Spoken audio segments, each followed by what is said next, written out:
Albanese, you say you're only contemplating a majority win tomorrow. There's a huge early vote, big support for minor parties and independents, a tightening in the opinion polls.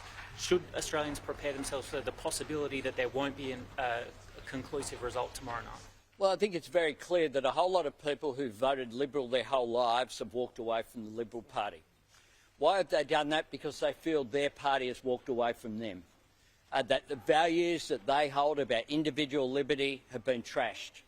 That a government that seeks to divide people isn't in that tradition. That they're not conservatives either, because conservatives respect institutions. This is a government that have trashed institutions. We've had some discussion about savings.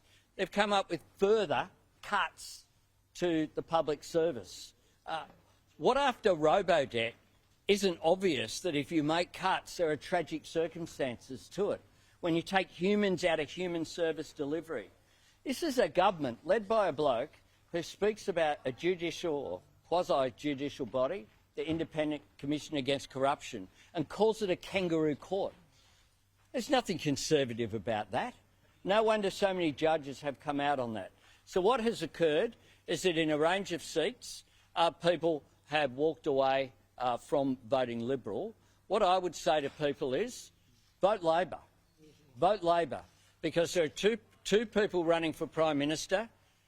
There's 3 more years of the same, or there's myself, who wants to bring the country together, who wants to be inclusive, who wants to end the division, wants to end the climate wars, and have a look at the relationship that we have, not just with trade unions, but with the business community as well.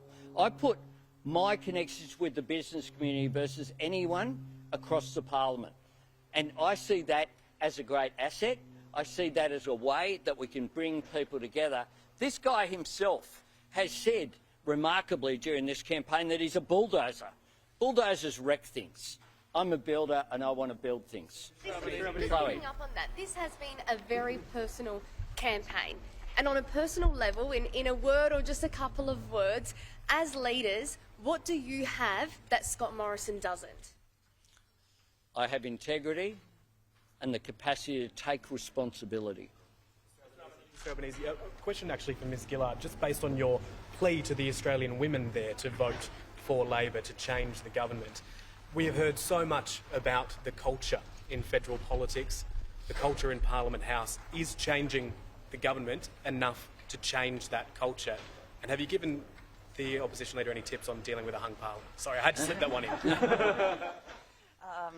Albo doesn't need any tips from me. On your substantive question, to change the culture of Parliament House, you've got to include more women. And as a political party, we took that decision as long ago as the early 1990s. And I am of that generation of Labor women.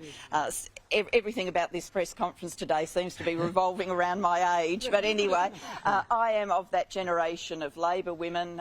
Joan Kerner was the huge figure in this, who campaigned for an affirmative action rule. And as a result of that, the Labor Party is now a much more diverse party, a stronger party, and our political party sends around about half men, half women to the parliaments of Australia, the national parliament and the state parliaments. For a long period of time, I've been advocating that the Conservative side of politics take a similar step. And if they did, then we would have a parliament that was around half men, half women, and that's really important to changing the culture. Yeah.